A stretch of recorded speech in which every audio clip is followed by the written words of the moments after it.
For quite a while now, Daft Pina has been known as one of the most crooked critics on this platform, known specifically for his list of endless failures, mistakes made within his videos that he refuses to take accountability for, acknowledge, or even move on from. Daft Pina has been digging himself a grave as long as he's been making content, that being over 5 years ago when he made his first Jaiden Animations videos, and that grave continues to be dug to this day, making himself look like an embarrassment and bringing down every creator who associates with him by proxy. In this video, I'm gonna talk about Daft. I take any opportunity I can to look back and reflect on my past videos and feel like I've made steps forward, strides even when it comes to the quality of my content. So, when I am very harsh on Daft in this video, justifiably so, please understand why. This video is being made with the express intent of hopefully getting it through Daft's head that the things he does, the actions he's involved in, and the people he surrounds himself with are all incredibly toxic and detrimental to his own brand. Daft Pina is not some omnipotent being, someone with the power to solve every issue, some hero in his own story.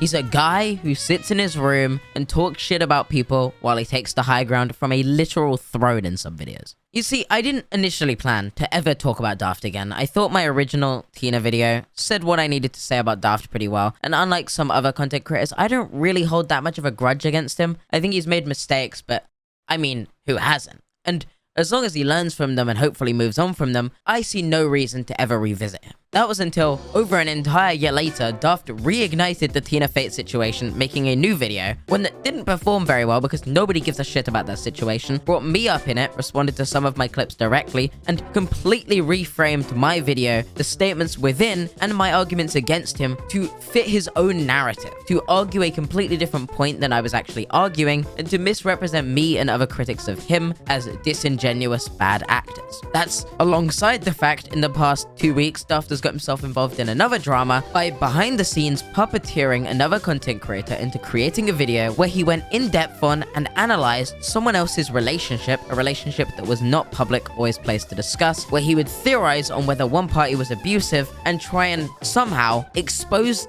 the victim, almost. This is a very complex situation, and frankly, I don't really want to talk about the LSMark Daft Pina Just Stop stuff for very long. It feels grossly invasive, and as someone who's only met LSMark in person once or twice, I don't really think it is my place to discuss that. That's why when it comes to the LSMark situation in specific, I would refer you instead to LSMark's Partners video, a massive dissection of the situation that shows the entire situation start to finish, gives you the context you need for everyone involved, doesn't shy away from acknowledging their own faults, but actually addresses what was going on in brutally honest and transparent language, instead of what we saw in the Just Stop video that, quite frankly, only painted half the picture and made one person in particular look much worse, while everyone else was supposed to be some form of angel that had done no wrong in the situation. This video's aim is to fundamentally dissect and destroy the facade Daft Pina has put up, and highlight multiple examples of how his malicious ignorance for criticism directed towards him has actively impacted and tarnished his own reputation. For those of you not so caught up on Daft Pina, I'd forward you towards the Rhythm Rev video, Daft Pina Crooked Critic. It's a very impactful, impressively well-made, long-form video dissecting Daft's history and all of his mistakes over a long period of time. But with that being said, let's subscribe to my channel. Let's start the video.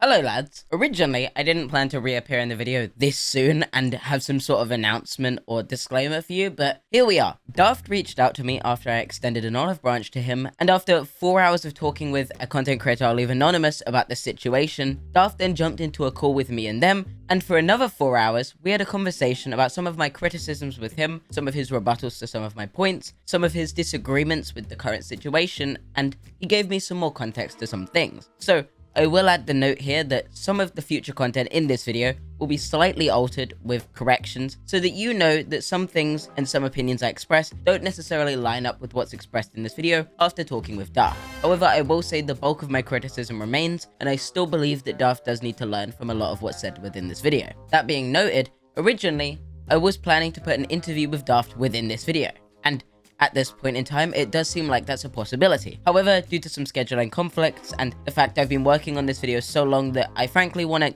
get it out, and then after Daft's video releases about this whole situation, make a follow-up. In the near future, that interview may instead be appearing in a follow-up video about this situation, where I express some more of my opinions after Daft's video responding to the situation releases. If that interview does take place, I'd like to use it as an opportunity to present a lot of criticism to Daft clearly and vocally, and give him the chance to respond to some of it. It's very well known at this point that Daft has made a lot of mistakes and been called out for a lot of things. The Jaiden Animations situation, the Odd Ones Out situation, the list goes on. And to a lot of people, it seems like Daft hasn't learned or changed from those. So I think it would be interesting to sit down with him and see what he thinks, and give him an actual opportunity to address it all, which frankly, I think he should have done in a video of his own a long time ago. I think that making a video saying he was sorry for some things and addressing others would have gone a long way in showing that he had changed, if that's what he believes he's done. And I do think he actually believes he's changed. He expressed to me in said call that the Jaiden video and some of his other mistakes are mistakes he actually regrets. But I digress, I'll leave that to any conversation I have with him on the channel. Irregardless, I think it needs to be said that this video isn't intended to be harassment or hate. I don't want you guys to go out and hate or harass anyone based on this video. It's criticism in hopes that the person who is criticized learns and improves. But with that being said, I won't hold up too much of your time, so let's get back to your regularly scheduled program. Have you ever been put into a situation where you weren't quite sure whether or not you should reveal a piece of information, fearing the consequences, but then it just kept getting worse to the point you couldn't keep your mouth shut any longer? Yeah, that's basically the current situation, and I'm not going to waste your time beating around the bush. This script's been rewritten too many times for me to ease you in slowly, so here we go. LSMark is a 20-year-old Irish cartoon reviewer who, since late 2020, according to him, has been friends with a 28-year-old American former Oni Plays collaborator, Veronica Gilardo, whom he currently runs a podcast with when she isn't working on Twitch or an NSFW Patreon. But that's all information you may have already been made aware of had you followed one or the other on social media. What you probably don't know is that, again, according to Mark, the two have been dating for around a year, and since autumn of 2022, the duo have been married, which could lead you to ask me, Braxton, why should I care? What's the point in bringing that up? This is Just Stop, also known as Braxton, and a content creator I'm friends with. I've spent a lot of my time hanging out with Braxton in my free time. I met Braxton in person when I went to VidCon last year,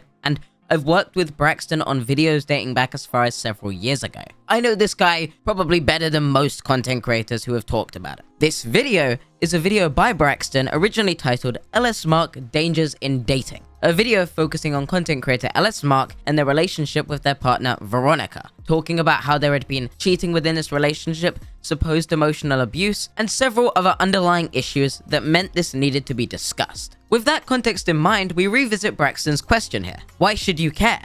And quite frankly, I don't think Braxton has a good answer, because while he argues within this video that there are some underlying issues here that need to be addressed, it isn't Braxton's place to address said issues. Braxton is a content creator who knows LSMark very vaguely, and this relationship, to be frank, doesn't involve him, and he has no right to pry into said relationship. This is a relationship between two adults, and if such abuse was going on within this relationship, it should have been LSMark's prerogative to discuss this and bring this to the public's attention if he so wished himself. Though, obviously, this issue would have been better tackled in private. This video then continues to go into graphic, incredibly descriptive detail on very personal aspects of LSMark and Veronica's dating life and personal life. And while I would love to personally dissect this, I don't really think I need to. Veronica made a great video detailing this if you're really interested in that side of this situation, and I don't intend for this video to really comment specifically on this subject, more Daft Pina's involvement with it, but I think it needs to be said that within Veronica's video,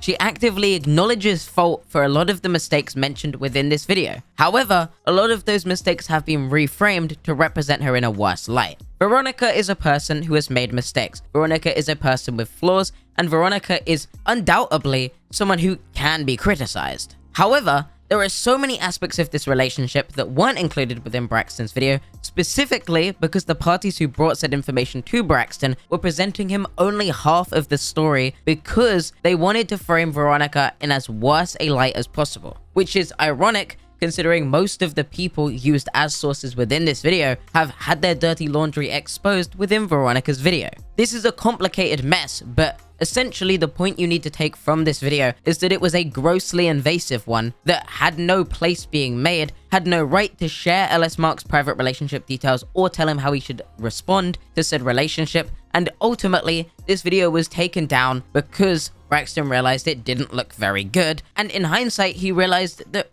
this video shouldn't have been made. But to be completely clear with you, I have my doubts at the potential for Braxton to have not realized the flaws within this video before said video was released. I say that because I know Braxton sent this video to multiple people, some not even involved with drama content, before it went live, with him asking for their actual opinions on whether it was a good video or not. I think Braxton was very unsure of whether this video should go up, and that being surrounded by people like Daft Pina, he was pushed towards making the wrong decision. And while ultimately that decision and the contents within this video are his own, I think it's very evident that behind the scenes several other hands were involved in the making of this video. That's why when confronted on livestream about why this video was made and pushed to respond to difficult questions about this video, Braxton presented himself as if even he was unsure of why this video existed. But I think based on the title it's pretty obvious that my video is not about Braxton. So I think this is where we can close the book on that and address Daft Pina, the person who, behind the scenes,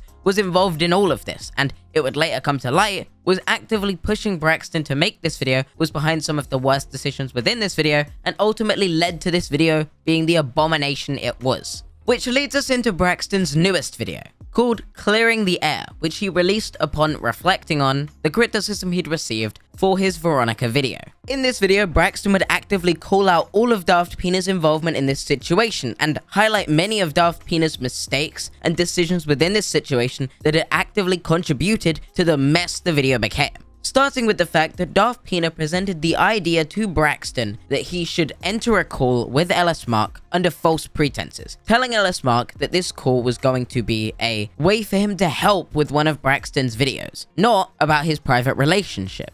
And then once entering the call, they would try and slyly present the fact this call was going to be recorded so that they could get away with basically milking LSMark dry of personal details surrounding his relationship under the guise of approaching him as friends. A very manipulative and disingenuous strategy that obviously didn't work and only serves, when you hear it, to make you question what the fuck they were thinking. But one of the more prominent people I asked about the situation was Daft Pina, as he was closer friends with the person at one point, and I'd heard from another anonymous person that he had information. I talked with him on December 1st, and seeing the information he presented in regards to himself, as well as others who had experiences with the partner, plus the information I'd accrued, I decided I wanted to try reaching out to the person with a call, preparing a video script as well, as they'd seemingly pushed away other people's individual concerns. So during Daft and I's conversation, I came to the conclusion that a video compiling all their experiences and complaints together would show that many people were concerned for legit reasons and displayed negative behavioral patterns. I also was of the belief that regardless of whether the call went well or not, it needed to be said since it seemed to be affecting many others as well as the person. Obviously now though, I believe that everything specifically relating to the person's relationship should have been excluded, as it was private, and regardless of how I feel about it, it shouldn't have been revealed for everyone to see. But back to the retelling, first came the call, which should have been the end of it straight up, but the entire setup was a massive mistake. At first, I'd thought about going into it more naturally without Daft present, stating my concerns to them genuinely and being straightforward about who I'd talked to and why. However, Daft wanted to use it as an opportunity to probe for information we hadn't had confirmed yet and insisted on having the call recorded with pre-made questions to ask and a group of friends to join in. But he also wanted to be real sneaky and underhanded about saying it would be recorded, mixing the mention of it in offhandedly with a longer statement, so if the person didn't address the recorded bit, it would technically count as consent, as they live in a two-party consent state. However, I knew for a fact that wasn't how it was going to go, and mentioned as much to Daft, but he shrugged it off, and though I knew it wasn't the right thing to attempt, I tried going along with it thinking he knew best. It was noticed immediately, no doy. As was the whole already prepared list of questions bit, which never should have been a thing in the first place, but it was. And with that discovered, the rest of the call was really awkward because why wouldn't it be? Nothing about this was genuine, and bringing the person in under the guise of helping with a video didn't help either. Daft rationalized it to me with the idea that when people are in possessive relationships, the partner will often check messages, so it would be best not to leave any mention in text, but in retrospect, bringing someone in under false pretenses to talk about that kind of thing would only make them paranoid. Overall, it's clear to me now that Daft was more focused on getting the video created than actually talking with the person, so that's how the call came to be like it was. But it did still happen, and didn't lead to the expected result, so the video went forward, as I thought there was nothing else that could be done. When you hear it straight from the horse's mouth, from Braxton's mouth, that Daft was involved with all of this, and hear the fact Daft was the one who pushed this idea of recording this call and presenting it to Mark under false pretenses in the first place, it becomes obvious how insidious and malicious Daft's intent was behind being involved with this situation. Daft wasn't looking to actually help Mark at any point in this scenario.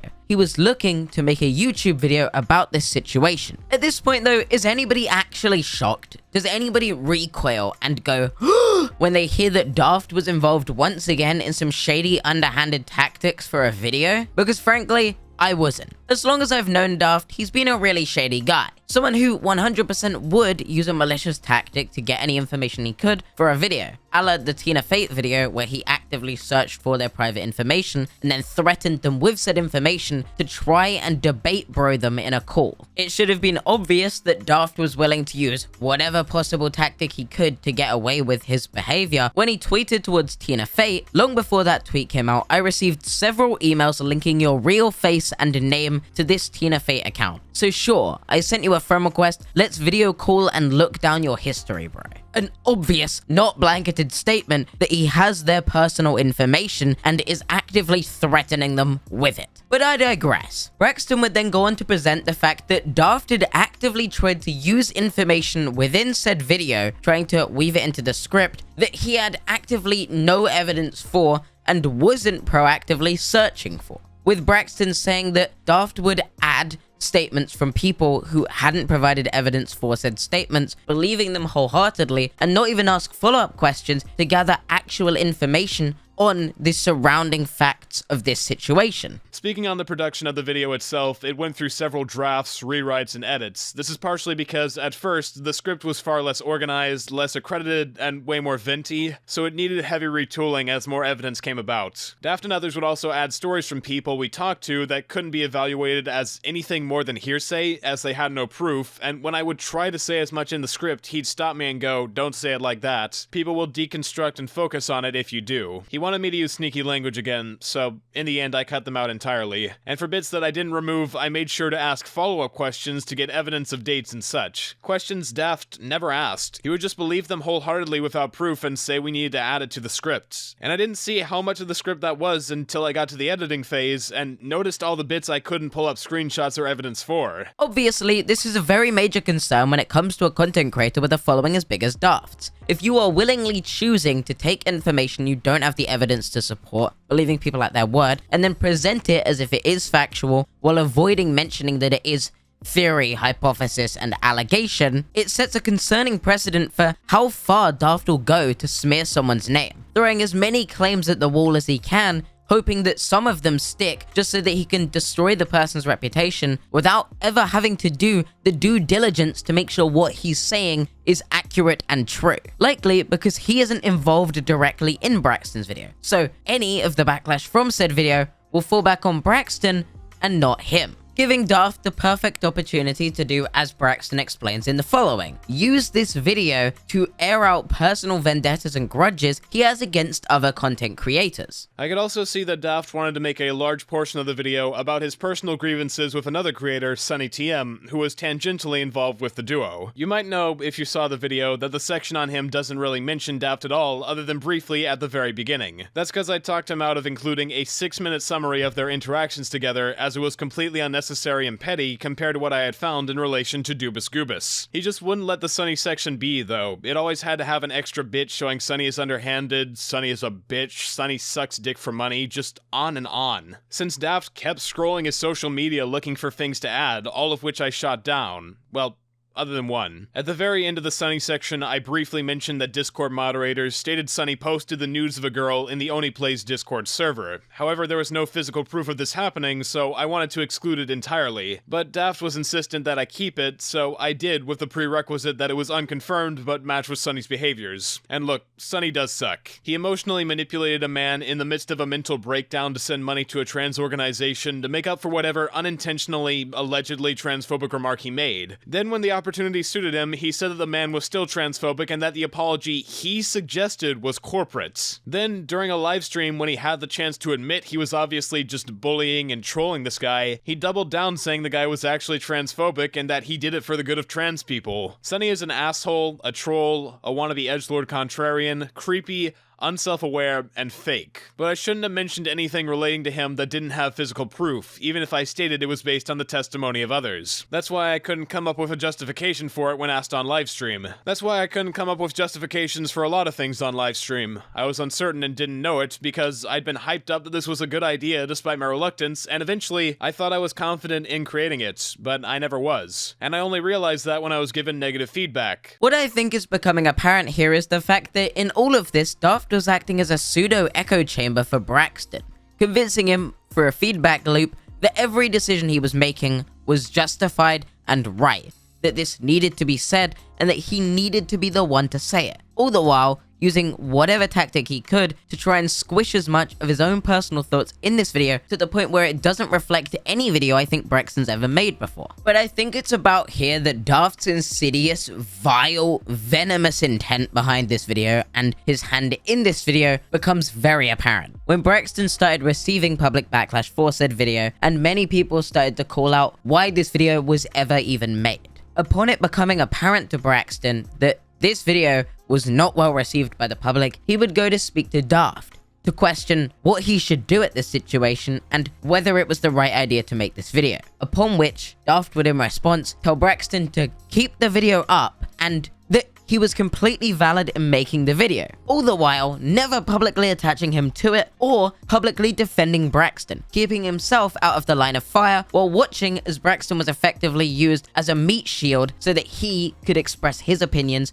through Braxton. And concerningly enough, once LSMark reached out to Braxton and said he wanted to call, Daft effectively puppeteered Braxton on what to say, telling Braxton not to call Mark and telling him what he should say to Mark in this conversation. He didn't once give Braxton the choice to actually be honest, earnest, and make his own decisions here. Then applauding Braxton for making his own decisions, even though it's very obvious and apparent that wasn't the case. Almost as if he was trying to reaffirm within Braxton that he chose to do this, and thus it isn't Daft's fault. I think it's fair to say that Daft was very malicious in his involvement with said video, and I believe personally that Daft utilized Braxton to benefit himself. Ultimately though, Braxton eventually made the right decision, not listening to Daft anymore, and choosing to distance himself from Daft. He knew for a while now how many mistakes Daft has made, but he turned a blind eye to them for simply too long. But I didn't quite see how I'd messed up yet, so I went to Daft and the others for advice, and they told me to keep the video up, giving all the explanations in the world for why. I was in a group call with around 7 people, and they all said the same thing, which just confused me even more about what to do. I was in panic mode. Then the person I'd made the video about messaged me saying they wanted to call, and Daft told me not to. So, in a panic state, I just kept texting the person what Daft told me to say. But then a couple other friends pulled me into a separate call and knew what state I was in. I tried to dismiss what they said at first, claiming that this was the only way, repeating what Daft had told me, but they helped me to see how deep in the shit I was. How detached I was becoming from myself in a search for guidance on a matter that I had no right to trespass in. And so from there, I decided to do what I thought was best. I went back into the large group call and said I wanted to talk to the guy. They discouraged it, but I said I wanted to anyway, and I unlisted the video that night. At first, I was reluctant to delete it because, disregarding the relationship, it did help some people that were affected by the group to speak up, and I didn't want to make them feel like they couldn't or that they were invalid, but in the end, I saw that was tarnished by the relationship material, which was the main point addressed. So, I deleted it, knowing how big of a mistake I'd made to publicize it. I made a statement, then I just kind of buried myself in my work. I've got a big video coming soon for those that want to know when I'm going to get back to regular content, but I did keep my ear to the ground, and one person I never saw come to my defense in all of this was Daft. Privately, he said that he was proud of me for making my own decision, but he was completely silent on social media and didn't make any posts for a couple of weeks. I asked him about it, and he said he would make a statement in a month or two so people wouldn't believe he puppet mastered me into making the video, and to be honest, I don't think he did. I pushed back against a lot of his influence. I was the one that said it should be on my channel since I had the better reputation and thought no one would take it with the seriousness it deserved if Daft covered it, which probably should have been my cue to not have him involved at all, but he was always a good friend to me, so I trusted him. I was the one that brought him on in the first place. I decided to upload the video. It was my mistake ultimately. Daft made the situation far worse with his presence, but I'm not sure I'd call him a puppet master, more so an enabler. I can't pretend like it's all his fault. I genuinely thought it would help the situation with the person, as stupid as that sounds. But I've come to see with this whole thing that I was 100% wrong to go about it like I did from the word go. No matter how many people said it was a good idea, no matter how much support I received, I should have been able to see how poor of a decision it was. Believe it or not, I'm not a terminally online person. I do spend a considerable amount of time on my PC since that's how I play a lot of games and get all my work done, but I only really had Twitter as far as social media, and recently I've decided to stop using that. I don't talk to people on Discord all that often outside of friends, many of whom I know and hang out with in real life. Yet, as this has been pointed out to me so many times before, it was a seriously terminally online thing to do, and now I can see that a lot of the reason behind that terminally online decision was due to who I let influence me. People have said it for a while, and I've tried to shrug it off or even defend him, but I can't deny it. Daft is a toxic person. It's something I've rejected for a while, but it's true. He really, at least from my perspective, hasn't changed much since the days of the Jaiden face reveal. He's just gotten better at hiding it publicly and letting other people fight his battles, like he tried to do with me by including a massive section on Sunny. He wants to pretend he's better than all these people that talk about him, acting like he doesn't care, but he does. To be honest, I didn't take the criticisms of Daft too seriously for a while because people like Jar and Sunny would do it so poorly, just regurgitating what others had said or having completely stupid points. But for the first one that really stuck with me, a video by this guy Rhythm Rev, I knew Daft had seen it. He even had a friend of mine continually reply to Rev on Twitter so Daft could act like he hadn't seen it. He cares a lot about his public perception and has a really black and white mentality about whether people are good or bad. That's why when I have brought up my own concerns to him, he's usually brushed them off, saying the shit he did was for the greater good. It was with that same mentality that, back during the Antunes drama of 2020, he convinced me to report the video for privacy and creating the weird spanking animation, both of which I regret doing as they came off hypocritical, though I don't know how many people even remember that fiasco. And you know, when it comes to the Sunny section of the video, in retrospect, it doesn't have too much to do with the person and their relationship, but subconsciously, I think I decided to keep what was left of it, aside from Daft's grievances, not only to show what Sunny had done to Dubus Goobus, which was really fucking horrific, but also, I kinda empathize with the person. Having a friend that doesn't listen to criticisms and keeps repeating toxic behavior over and over, yet, for whatever reason, you stick by them, keep them as a friend, publicly hang out with them, and trust their word. But I can't do this anymore.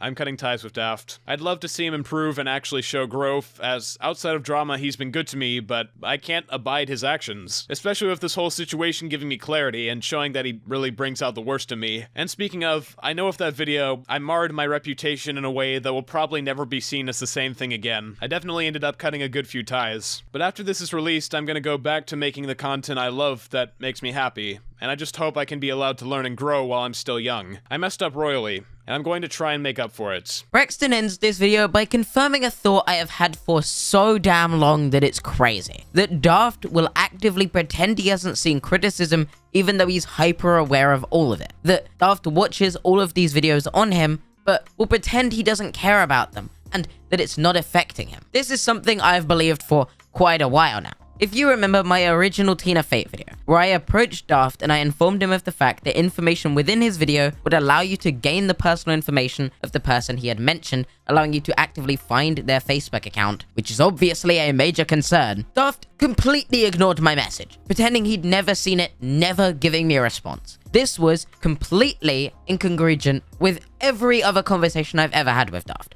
Daft is a guy who pretty quickly responds to messages he receives. In every other conversation I've had with him before this point, he was pretty fast with a response, or at least made sure he got back to me. However, when I approach him with accurate criticism that I believe he has no response for, Daft goes dead silent, as if he hasn't seen the message. Like when I approached Daft about the fact that his TinaFate video allowed people to find the personal information of TinaFate if they so wished. Upon messaging him about that, Daft decided that I wasn't, I suppose, important enough for him to justify responding to me. Which I find hilarious, considering he's now decided to respond to clips from my video within his new TinaFate video. So, I guess in private, my word didn't matter to him enough for him to justify responding to it and speaking to me properly there. But when it comes to making a video, my word was so important, he just had to include clips from me and respond to me directly. Daft is a guy who is hyper aware of everything people say and think about him. I know whenever I DM him, his account immediately goes online, so I know he reads it. But every time I send him something like this, whenever I come to him and ask him actually important questions that force him to actually acknowledge fault in some degree, silence. And it's obvious at this point that's intentional. How could it be that my word isn't important enough for him to ever get back to me on DMs across months, but that it was so important he needed to make a video responding to it? With that in mind though, I know I've mentioned this Notorious Tina video a bunch now, this new video Daft's made, but so far I haven't actually looked at it. So I think it's time we dissect that video and look at truly how bad it is. Before I can do that though, I think it's important I give you a little recap on the TinaFate allegations. Effectively, this situation really kicked off when, after a few embarrassingly petty tweets from Daft towards Tina, Daft would respond to Tina's "I'm sorry" post in regards to allegations presented towards them with screenshots and the caption saying, "Why didn't you mention in this post that when the minor told you their age, you kept exchanging nudes with them?" In reference to a relationship Tina had had with a minor where Tina was 19 and the minor was 17. Obviously, I don't think it needs to be said, this is not a problematic age gap. A 2-year age gap is not one to be seen as a concern. Most people are pretty okay with that, and I don't really think I need to waste this video debating it. Then, while arguing with Tina on Twitter, Daft would bring up the fact that he'd been sent several emails linking their real face and name to the TinaFate account.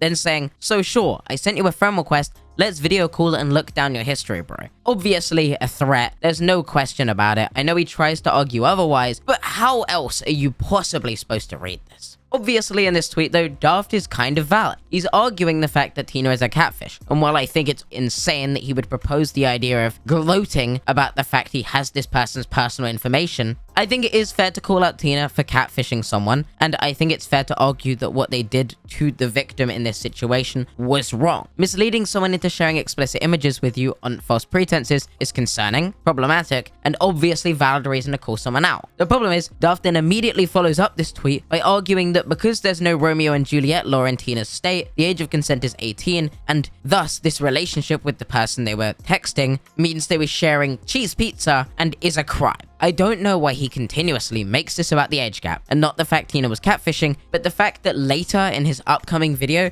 he will argue that that's other people's fault and look for any excuse other than to look internally for the fault of this is ridiculous. Anyway, eventually Daft would post a tweet saying that Tina is lying about their identity and then sharing some screenshots that would prove as much. The problem being, the screenshots he attaches within this tweet actively share private information from Tina and allowed me and other people to find Tina's personal Facebook account with very minimal effort, which is a concern. I think it's pretty clear that this is doxing. If someone can access your private Facebook account, which has a lot of private information on said account about you because of information Daft includes within his video, he's doxed your private information. This is not information that was made public or by any means supposed to be public, so to then bring it to the attention of a ton of people is a problem. If Daft addressed this problem and removed this tweet at the time, this wouldn't have really been that bad. Yeah, a mistake, but an earnest one and not one done intentionally. The problem is, when this information was brought to Daft's attention, he made no action to rectify it. And crazily enough, in his newest video, he tries to justify it. Hello again friends, it's me, the informed Harley from the future, jumping in here to add a quick correction from something Daft told me in our call. It was noted to me that there was one very small detail in my video that could be used to link back to one of Tina's old Facebook posts if you knew where to search. So I wanted to jump in here and quickly note that that has been since censored in my video. It was censored immediately as soon as Daft brought it to my attention. I want to acknowledge the fact that that's my fault. I should have censored more within my initial video.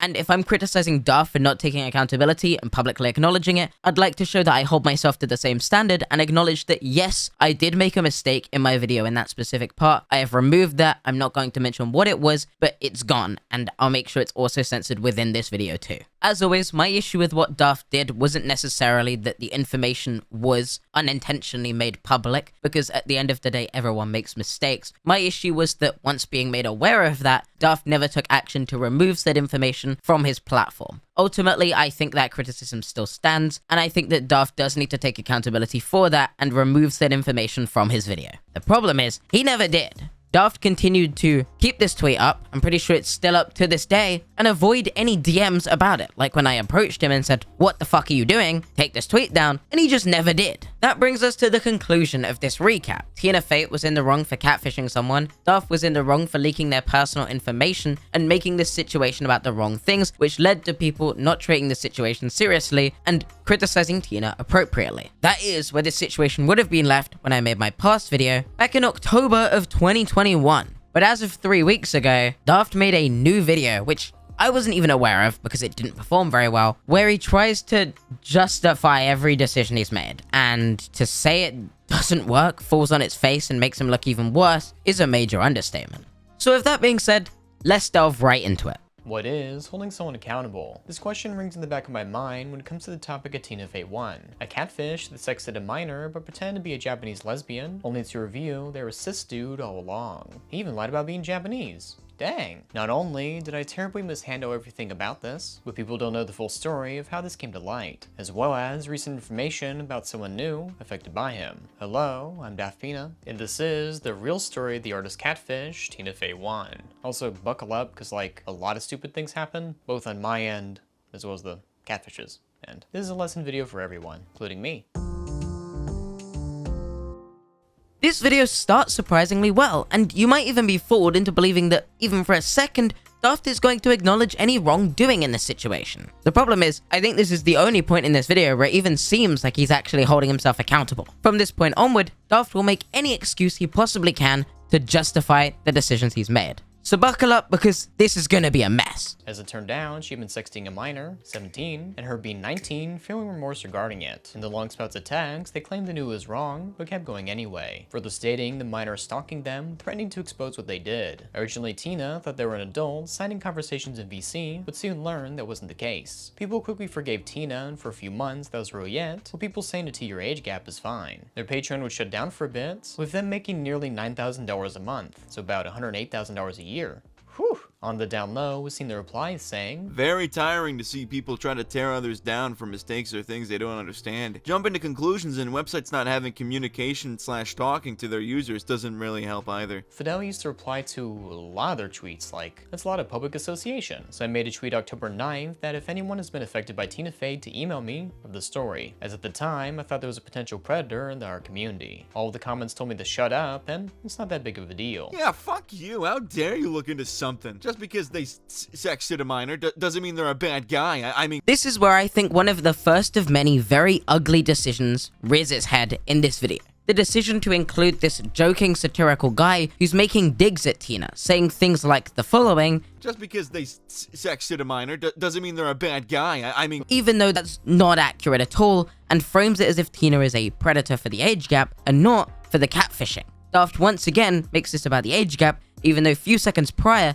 he mentions the fact that a lot of people said a 2-year age gap isn't problematic, and that this was very weird of him to make this a drama. To frame it this way, once again, just seems like Daft is unwilling to back up on his mistakes, and whether this is supposed to be some kind of joke or not feels really misplaced here. TinaFate made a series of tweets responding to everyone, telling people to grow some balls. And motherfuckers bringing up the grooming shit. Were y'all not there 2 months ago? We fixed that shit. You scared to talk to me? Do some research, Daft Pina. I'll give you my birth certificate. I quote tweeted saying to send a friend request to the Discord, asking for a video call, noting people send me emails linking their face and name to them. There's a little pause right here. Don't word things this way. We'll get into why this is bad. Don't do this. Don't. Other quote tweets I posted were made of screenshots not publicly shown before, with people again stating it's not that big of a deal, citing the 2-year age gap again. October 12, 2021, I posted a tweet exposing TinaFate as a catfish. As it turned out, TinaFate was not a Japanese lesbian, but rather a cis man named David. Nearly 4 hours later, David made a response apologizing for lying to everyone, claiming to have never wanted to make a fake persona. Further stating, he's fine with people mocking, trash-talking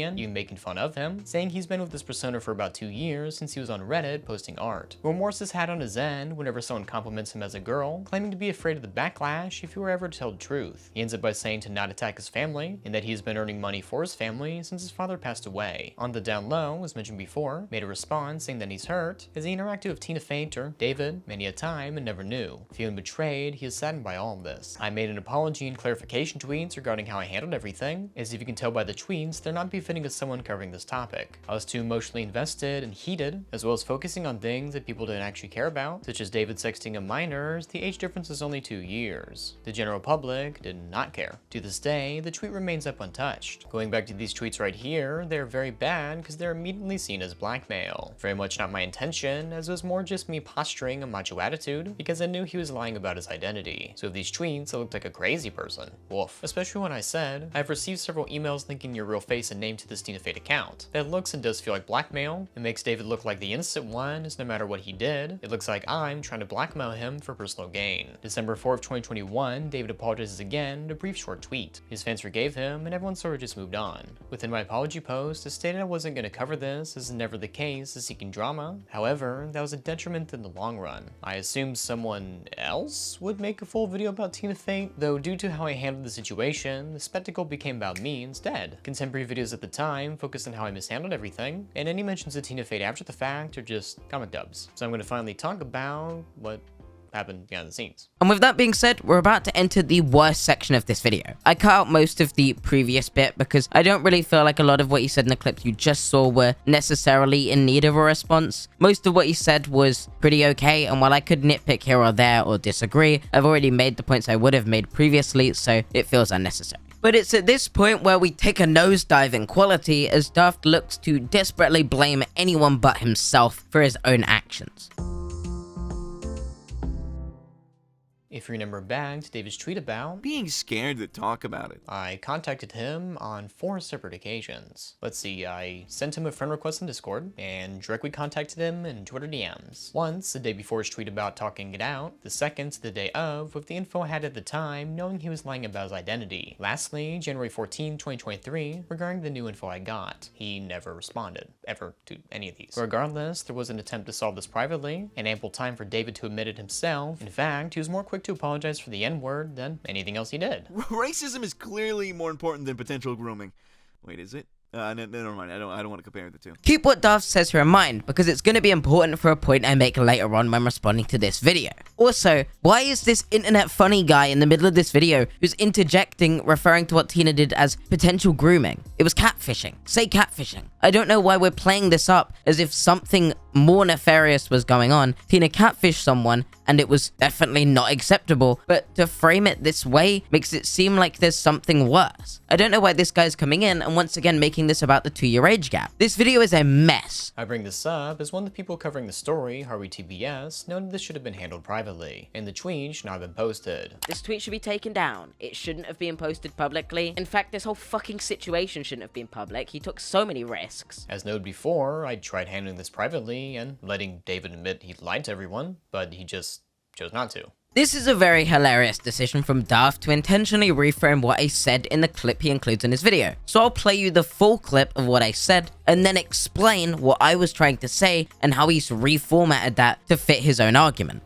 Doxing is defined as the search for and publish of private or identifying information about a particular individual on the internet, typically with malicious intent. I think Daft is guilty of this, and because I'm taking this situation from a neutral perspective, despite the fact that Daft was right overall about TinaFate, Daft still did wrong. Daft should still be called out for this. But let's have a look at that apology from TinaFate. This thread is basically a pity party, I won't lie. They say that it was just a mistake, they just were joking around saying that they were a female and it went too far, but they do acknowledge the fact that they are completely guilty of what Daft alleged, but they also practically plead for people not to attack their family given this information is now out there about them. Daft's poor handling of this situation has put TinaFate and their family in danger of harassment, and I think Daft should learn from his terrible handling of this situation, quite frankly, and not do this shit again. Obviously, because I'm not even going to take the risk of allowing someone watching this video to find out how to dox that information if they don't already know, I'm not going to state what information Daft provided that allowed me to find this person's personal information, but I've made him aware of it in private, and I hope he fucking takes it in account. This tweet should be taken down. It shouldn't have been posted publicly. In fact, this whole fucking situation shouldn't have been public. He took so many risks, and quite frankly, I'm just disappointed. But that's all for this video. I hope you have enjoyed it. If you have, feel free to leave a like and subscribe for more videos just like this one. I have no ill will towards either party that this video mentions. Don't send any hate to anyone I talk about in this video. This is criticism for Daft and TinaFate. I genuinely hope that that Daft acknowledges my criticism. It's obvious with the added context that what I was saying in said clip is that Daft should take down the tweet that allows people to get Tina's private information and could be considered doxing Tina, and that this situation, specifically in regards to Tina's private information and how he managed to prove they were a catfish, should have remained private, especially because Daft ran so many risks when it comes to this situation. Not that necessarily Daft couldn't have talked about it,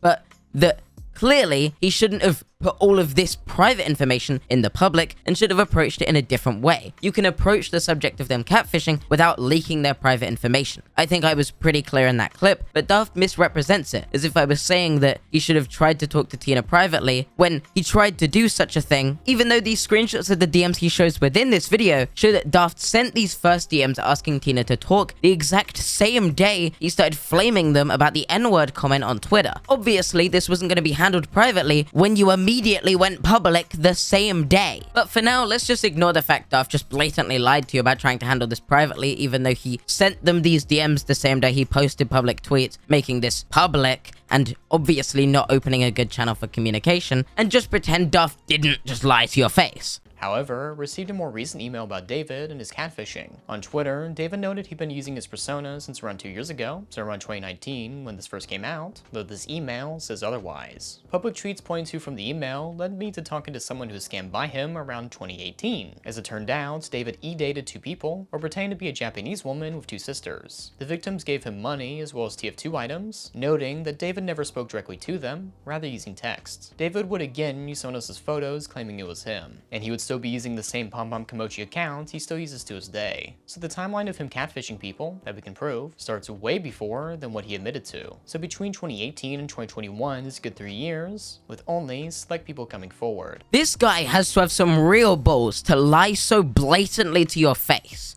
Note that Daft mentions Tina said that they've been using this persona for around 2 years, and Daft says that they have been, according to his evidence, been using this persona for a good 3 years. Except, if you look at the screenshot Daft shows, that shows they've been using this account since 2018, which would supposedly prove they've been doing it for a good 3 years, not 2 years. The date of the messages he shows is December the 29th, 2018. Literally a few days before 2019. Thus, it is fair to say around 2 years ago, and Tina is not misleading anyone by saying that. Daft is misleading you by misrepresenting the facts to make it seem as if Tina is lying. Another pivoting point is what David did wrong. Many people assuming the issue was purely about the 2-year age gap. While sexting a minor over the internet, no matter what's easily legal, when people mention this, they never really bring up the catfishing. And the most common response upon hearing this was, I don't care, and they never look into the rest of it. Yes, people said they didn't give a shit about the age gap, and it's entirely your fault. The onus of responsibility lies squarely on you for making your original tweet about the age gap, making your comment right below your tweet about the catfishing about the age gap, and then in this video now, including your internet funny guy, who's again making it about the age gap. It is you are the problem. The only reason the age gap has even become part of this discourse and it hasn't focused on the catfishing is because you made it about this menial point and drew the attention away from the actual issue. You made people lose a reason to value your word or care about what you had to say about Tina, and as such, the ending result was that nobody gave a shit. Daft Pina dogs TinaFate1. Usually is the end of discussion when someone says this phrase, but the moment you ask questions, you get into it, you get stupid. There's this belief that I'm an expert hacker, puppet master of everyone around me. That's like giving me way too much credit. Noting aside the post where I said I literally got help from others regarding how I handled this, cause I was doing it shittily. Nah, I'm just gonna use this as a whole example. Like, you saw me handling this, and like, that guy? Evil, genius. The truth is, someone emailed me stuff, and, well, none of it was private info. No phone numbers, no addresses, not even emails. Just public accounts that he never took down for some reason. A lot of it was just stuff that David weirdly just told people on his public server, like where he used to live, what his old accounts were, and old drawings he made. Except this is obviously not the case, and nobody believes this is the case. Somebody's Facebook account is not public information, especially when it's under their name and not linked to their current public platform. Yes, theoretically, you could find any number of information about any person if you did enough digging on the internet, without having to do any kind of dark web hacking. That doesn't mean it's public information that you can then share in a YouTube video to your audience of people that hate them. I could theoretically find Daft Pina's mother's Facebook through his Facebook if I did enough digging and his Facebook account still existed. That doesn't then give me the right to publicize his Facebook knowing people could harass his mother through it, or his mother's Facebook. Or is he saying that's fair game? Is he saying that it's fair game for me to put his mother's Facebook within a video because it's technically public info? Because it's not. Somebody's Facebook is not public info. This is a way a lot of YouTubers get doxxed. And considering doxing is defined as the act of publicly providing personally identifiable information about an individual or organization, and personally identifiable information is defined as information which can be used to distinguish or trace an individual's identities, such as their name, social security number, biometric records, etc. This is obviously personal information. You could argue how extreme this was a case of doxing, sure, but regardless, it was very concerning and not something Daft should have had in his video. A massive mistake, a massive oversight, and something he to this day continues to defend, even as many people speak out about how embarrassing this is. Nobody views what Daft did as acceptable, and his excuse that a Facebook account that has this person's name, has links to their family, has images of their face that weren't otherwise public, etc., is an absolutely ridiculous assertion that I don't even believe Daft actually believes. Even when talking about the post, people sometimes change their minds, such as in HarleyTBS's video where they say it is a dox, then later said it rather isn't, but could lead to one.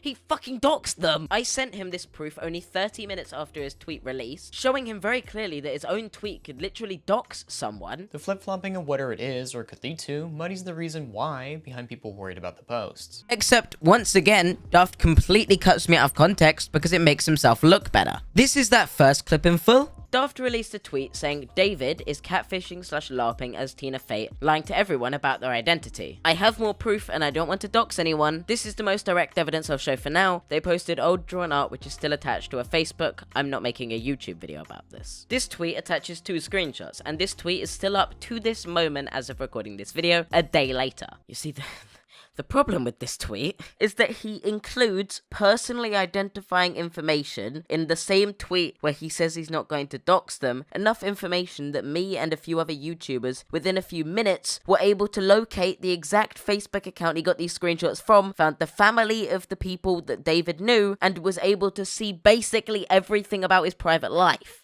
He fucking doxed them! And this is that second clip in full. While on every other point I mentioned to him, I received a reply within a few minutes. I sent him this proof only 30 minutes after his tweet release, showing him very clearly that his own tweet could literally dox someone, and it took him 3 Discord status changes and a whole day, and he still hasn't even replied. He's just ignored it. At first, I wanted to give him the benefit of the doubt that maybe he hasn't seen my message, but at this point, I'd be very hard pressed to argue any defense for him not taking down this tweet. What I'm saying in these clips is pretty obvious. In the first clip, I'm saying that through the information Daft made available within his video, Tina was doxed. That information is now easily accessible through his video, and I found it. He doxed them. However, in the second clip, I'm stating that I showed him that this could literally dox someone. As in, I was showing him it could, as in, it was able to. Grammatically, this statement was correct, and regardless, I don't know why we're debating semantics, because this isn't a flip-flopping of my take. I said outright within my video that you could access personally identifiable information, and that as such, he doxed them. And I said that when I showed it to him, I was showing that it could literally dox someone. Regardless, both statements mean the same fucking thing, and I don't know why we're debating over the semantics of wording. But this is Daft Pina for you, of course, the guy who brings up tracing and grooming allegations in the same sentence, because this guy is terminally online and thinks this is somehow a known. According to Daft, if I say in a video that I was able to do something and did it, but that you could also do it, and that I was making someone aware that other people could also do it, that is a flip-flopping of my opinion. Even though neither statement negates the other, and even though both statements can coexist at the same time. According to Daft, this was somehow an unexpected reversal of my beliefs or attitude. I have no idea how. Regardless, you shouldn't go after his family for David's predatory behavior. And if that is the main concern, I'm not sure how reporting on it helps either. As if to you, this is a full 100% dox, then you are fine helping spread it and showing people how easy it was to find more info about him. If it's the idea that people might find info of what little I typed, that is also said for videos talking about it. It could be the case that the info now became public, that's fine to talk about. As mentioned before, all the info within was already as public as the information could be. It was the nuclear option in making this tweet, private, but I did try to handle this privately, noting as well the tweet is still up. As per Twitter's Help Center policy, if the reported information was shared somewhere else before it was shared on Twitter, e.g. someone sharing their personal phone number on their own publicly accessible website, we may not treat this information as private, as the owner has made it publicly available. None of the accounts mentioned were private, and David posted all this information publicly before my tweet came out. While I should have blurred my post more, it just isn't a dox. But the reason why I'm harping on this and talking about how people say my post is so bad, HarleyTBS literally showed my post in their video, but like only slightly more blurred. If it's a dox, then why'd you just blur it a little bit?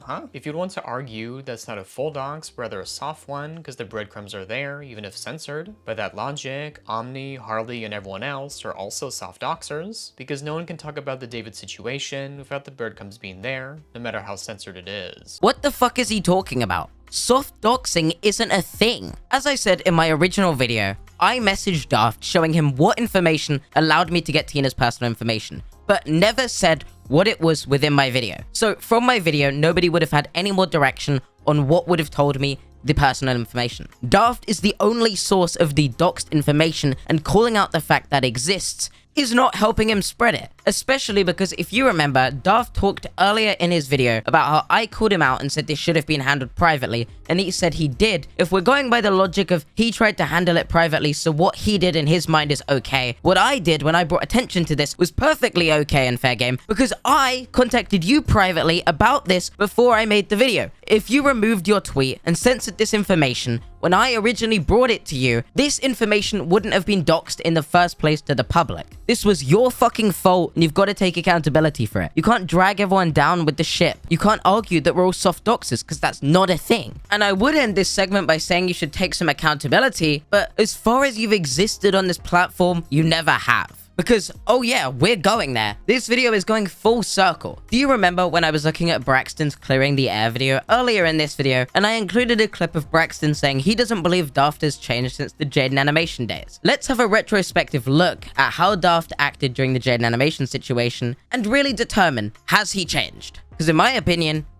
he hasn't. Hello, I'm Daft Pina, and today I'm going to talk about why I don't have a face reveal by Jaiden Animations. In this video, I'll be talking about all the things I question about our face reveal, and see if any of it holds up. Now, this is all speculation by me, so take what you will from it, and draw your own conclusions. Right out of the gate, this video is openly, admittedly, very skeptical. This video is Daft theorizing on something he has no place looking into. Someone else's mental health issues and personal issues they're talking about on their channel. He has no right to make this video, and he has no right to then give his own skeptical opinions on it. I'd say this would make an easy, clear, concise comparison to how all of these years later, he is still incredibly invasive and theorizes on people's private life, private business he has no means looking into. Great example that comes to mind immediately, the fact he was so invasive on LSMark's private relationship that he then pushed another content creator to make a video about it and tried to push said creator into a call under false pretenses so that he could juice them for information and record them without them ever really agreeing so that he could make a video about this private relationship even though he would have no right to make said video. In that way, I don't think he's changed one bit.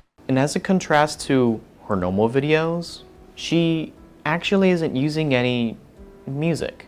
But there are a few times where she uses cacophonic sounds to instill a emotional response from her audience. I felt broken and that no one could fix me. Black fog surrounded me everywhere I went and I couldn't breathe. I was so stretched thin. I was trying so hard to swim, but the waves kept coming, each one stronger than the last. But I kept going. I don't know why. This practice is called making the video seem more serious than it actually is.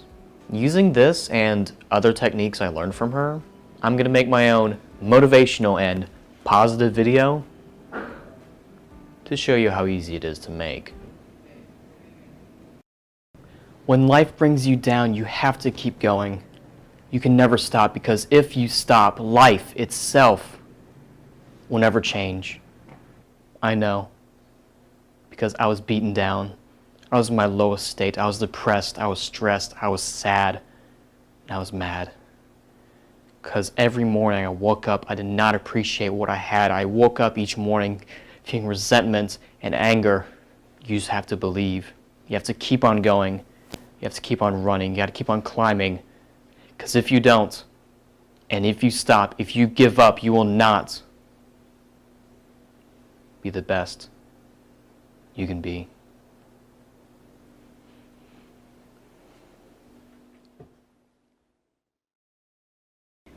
If you feel anything from it, then it worked, and I just tricked you into caring more than you should. He's like actively a dick in this video. He shows no respect for the victim in question, actively mocks their trauma, and not for 1 second does he treat them like a human being or give them any sympathy. And while he doesn't actively outright do things like this anymore publicly, I do think the fact he was willing to manipulate LSMark and try and trick him into joining a call under false pretenses and mislead him into not realizing the call is being recorded shows that this person Daft is in the Jaiden video is still there somewhere. He just hides it better. He doesn't respect victims, he doesn't respect their trauma, he does what he thinks can get the most sensational clicks and attention. So yeah, it was just as easy to replicate, just like her animations. Now of course you might be thinking, why is her video so long? Can't she just explain all this stuff in 5 minutes rather than 13? Well, let's take a look and see why her videos are that long. It became all I could think about. My whole day revolved around what I ate, what it was, when I ate, how many calories, every detail. I wanted complete control. Her face reveal is unnecessarily long because she wrote it that way. She uses many examples of her, quote, downfall as a person, and she uses many forms of imagery to visualize the situation for her audience. This practice, however, was intentional, as if the video wasn't that long, you probably wouldn't have cared. As the more you watch, the more you feel for her and her troubles, that when she finally shows her face, you are up to tears as you clap for her and congratulate her for her struggles in life and accomplishments and making it this far in her life. And after watching it, you feel that she deserves being where she is right now. And she is amazing for beating the odds of her mental disorders. And if you experienced any of that, then she just baited, hooked, and got you with her emotional guilt. And as I'll talk about later in the video, you can easily boil down that 13-minute video into 23 seconds. I suppose he's just always had a knack for padding out videos with these nonsensical arguments. I thought the she's a groomer and also a tracer thing was stupid when he was doing that, but to see him argue something this petty just seems like he has a grudge against Jaiden, which is definitely a behavior that's continued to this day. I think there's no doubt that Daft constantly brings up people within his videos just because he has a particular grudge against them. I don't think my Tina clips would have been in this video, even though he only responded to some out of context ones, if he didn't have some sort of reason to hate me, and it's obvious the reason he hates me is because I called him out in the first place. I think he's just really petty. VidCon 2016 was a major part in her video. In fact, it takes up about 4 minutes of her 13-minute video. So something in this section must be important for me to talk about. If she takes up about 30.76% of her video just to talk about VidCon. So let's take a look and see what she says about it. VidCon. I already planned to go before things got so bad because you have to plan so far in advance for it. I didn't want to let people down by breaking my promise to be there, and I wanted to see all my friends and supporters. Yes, you made a tweet about it all the way back in November of 2015. As you talked about that, you got creator tickets. And VidCon is around June 23rd to June 25th. So if she did feel a change in her mood, that is very likely, as that was about 7 months between those two dates. So going on that, let's watch a bit more. But I was in such a terrible state. I didn't know what I was gonna do. I was panicking. I wasn't ready. I wasn't back to normal yet. But I was approaching so quickly, and there wasn't any time to go back. Well, you could have canceled. I'm serious, you just could have canceled. In fact, she could have said something like, I I don't think I can make it to VidCon 2016 because there was a recent family death. But, let's see what she said about it. Tweet, if you want to see my panel at VidCon, my schedule's up. Oh, Jaiden, I thought you felt terrible about yourself. Now, this tweet was made about a month before VidCon. Wait a second, she even replied to this tweet, bumping just so many people see this as possible. You know, Jaiden, the more I look into your video, it kind of feels like you're lying to your audience. This is such an insidious way to present this. It's obvious that he knew when making this video that what she was saying was she was putting on a brave face for her audience, trying to make it look like she was comfortable and that she was excited to go, when in reality, in private, mentally, she was tearing herself apart over it and her own body image. Does Daft really think that people with mental health issues just come out and say it to everyone? They just are very willing to present that on their platforms, and it doesn't take any kind of preparation or build up or coping mentally. As if you can just be that open. As if people constantly just walk around talking to everyone about how they're struggling with things. I think this is a great example of how Daft reframes the things he includes within his videos to represent a particular narrative he wants to make. He includes a tweet of Jaiden promoting the fact she's going to VidCon, which obviously that's like a business 101 thing, and then tries to use it as a point to argue that she had no kind of mental struggle during this time. Very odd argument, and I don't know how it makes any sense. I know he's since retracted this video, but the fact that all of these signs of how he used to act are still present in his current day content and how he continues to treat people to this day, and yet in spite of that, people act like this guy has changed, is crazy to me. And from this point on, I believe Jaiden might have dissociation identity disorder.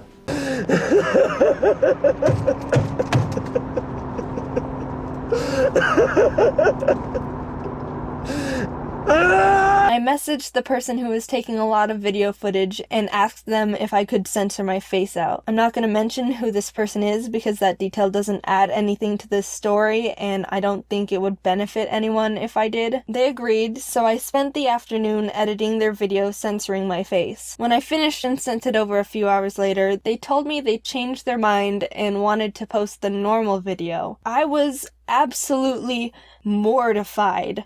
Well, in the video, she never mentions who that person was. Now, why do you think that? Maybe it's because she still wants to work with that person in the video. Or just by not saying their name, that person would get bullied even more after this video is released. Just by not saying their name, that person would get bullied even more. So it's time for me to shut the fuck up for the first time. 21 days after her face reveal video, she makes a new video about her trip to Europe with Tim Tom. Now, how could you follow up a video like her face reveal? How could she show her fans that she grew from this experience and that she's a better person from it? Well, she shat out a 23-second explanation.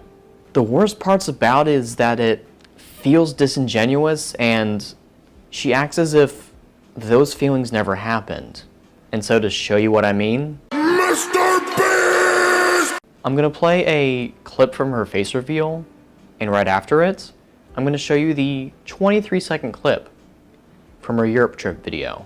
That wasn't good enough either. It became all I could think about. My whole day revolved around what I ate, what it was, when I ate, how many calories, every detail. I wanted complete control. Alright, before anything else, I made a video I normally wouldn't make just before this one, and I talked about a bunch of important things, and I showed my face. Not everyone cares about me talking about personal stuff, and are only here for the fun videos, so just to make sure everyone's on the same page, this is me. This is what I look like, okay? Anything else you stumble across isn't recent. This is the only accurate picture video of me. So stop asking. Okay.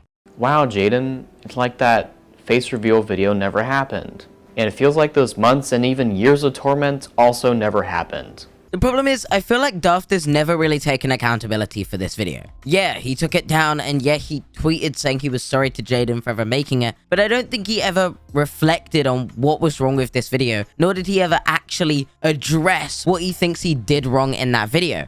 Alongside the fact he basically stands by it only a few months before he apologizes to Jaiden when he makes his video about her music video empty. You see, it's just these stacks and stacks and stacks of issues that continue to exist within all of Daft's new videos that started appearing in videos like his Jaiden video, yet he's never really addressed or resolved any of them. I think Daft hasn't changed. I think Braxton was right in saying it. I think he's just got better at hiding this much uglier side of him. Okay, so follow me on this.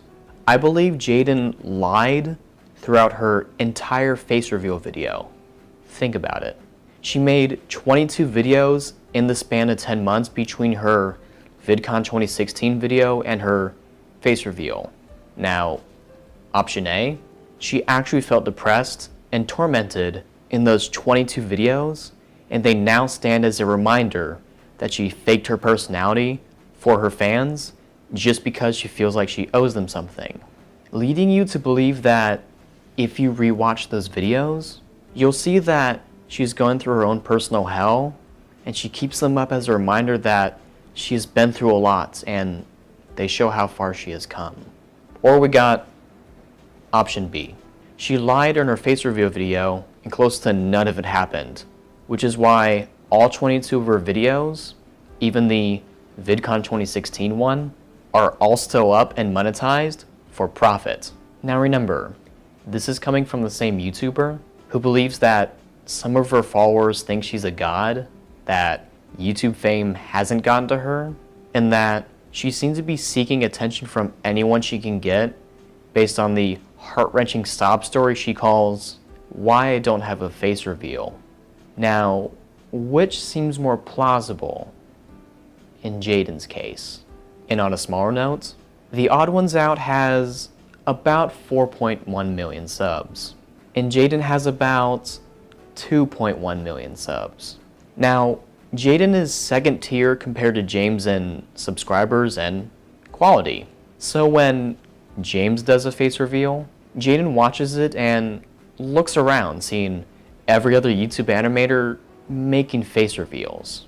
But Jaiden waits a bit. She plans out her face reveal. How can I get more people watch my face reveal when a lot of people won't care? I got it. I'll make a sob story. In the entire face reveal video, she never talked about how she got better. She talked about her bulimia, depression, anxiety, worthlessness, self-pity, shame, not living up to her own standards, and a myriad of other problems she went through, and all she said was this. What matters is that you just keep getting back up. Something could knock down a weak person and not even affect a strong person, but it doesn't matter how many times you're knocked down, because as long as you keep getting back up, you can keep going. Okay, that means nothing. It means more than nothing, because depression and all these other things aren't that easy to conquer. Now, Jaiden might be bipolar, dissociative identity disorder, antisocial personality disorder, borderline personality disorder, and her advice is to just keep getting up? Fuck off, Jaiden. Listen, to anyone out there who's actually going through any of these things, go talk to a family member or friend. Try to set up an appointment with your doctor or therapist. They are medically trained to help you with these disorders. And keeping them to yourself doesn't help anyone. I mean, look at Jaiden. She quietly bragged about how she did it all on her own, and she credits getting over these issues by getting back up again? Look, if she went through any of these things and actually told Alex Clark about her life, despite this being contradictory in her video, he would have done his best to console her or try to helping her out by convincing her to talk to a family member or her doctor. But no, in her narrative, he's an asshole that doesn't care about her feelings. Now, I can't personally speak for Alex, but Jaiden, you didn't have to bring someone else down just for personal gain. And I mean a lot of personal gain. if Jaiden did go through anything she said she went through, then she actually needs help and not being a attention whore, making her problems shine brighter, even though that's not what she wanted in the first place. What I'm saying is, if she was able to talk about her lowest point, she could have at least mentioned she was getting help from a licensed medical professional, which is not at all embarrassing to have.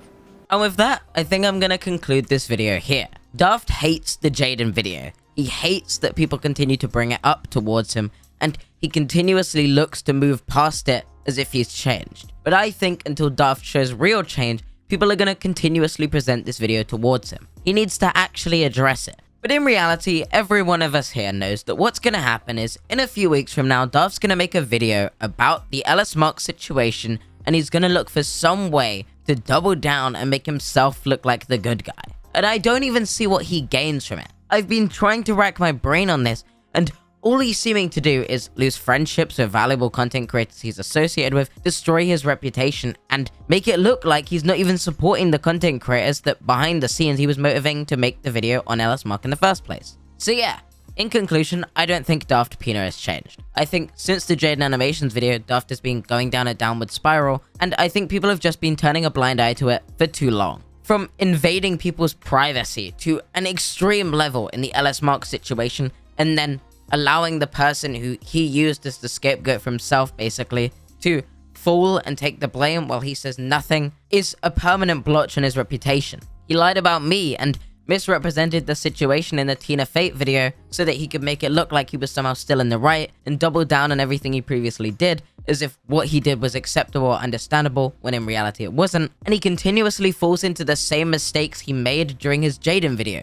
even though he knows and seemingly publicly acknowledged that he was in the wrong for said video. I don't think Daft is ever going to change, and I think eventually he's going to destroy his own platform if he continues to dig this grave. He needs to make a video truly addressing this shit, instead of pretending he hasn't seen videos like the Riff and Rev one towards him, and hoping that all the criticism towards him just goes away. But with that being said, I'm HarleyTBS. This is a long one. If you're new to the channel, feel free to subscribe. As I said, I'm trying to make content more consistent. And then I said that, and then I stopped uploading again. I know, please, it'll happen, And when it does, you'll all sit there and be like, wow, you did it. Anyway, subscribe to the channel if you like more videos like this one. This video was probably a mess, to be honest. I kind of sat down and had a plan for what I wanted to say when it came to the Tina shit and the LSMark shit.